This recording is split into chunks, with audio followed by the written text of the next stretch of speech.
New information on a potential danger on the roadways this year. Yeah, Adriana is back here in studio this morning with what you can do to stay away from deer-related wrecks. Adriana? Yeah, well, as you're traveling out the door, you might notice more deer roaming around the roadways. As we head closer to the fall, this is the time of year when deer are more active, and that means you'll want to pay extra attention when out on the roads.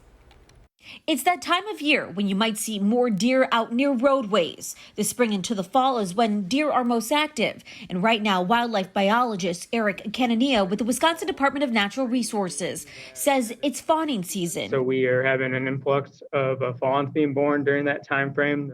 Meaning does are looking for places to give birth and stock up on food for their fawns. That can definitely look like there's more deer on the landscape because those deer are moving back and forth, maybe across residential roads. That's also the time where last year's fawns can sometimes be kicked out.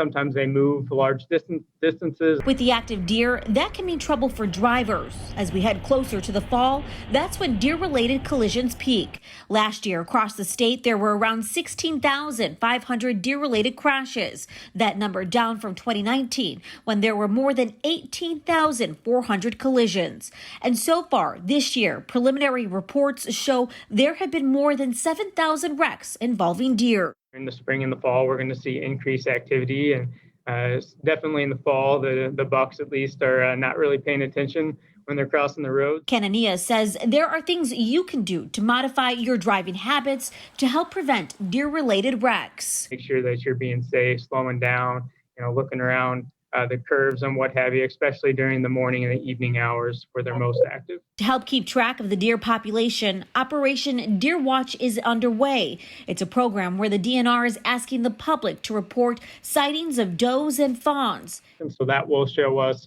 what our pre-hunt or help us determine our pre-hunt population. And the more anything with statistics, the more data we have, the more sound it is. So this is just a really great way for regular members of the public to get out and be involved. And Canania says if you see a fawn, it's best to just leave it alone. Operation Deer Watch runs until September 30th. If you want more information on how you can participate, we have a link on our website at tmj4.com.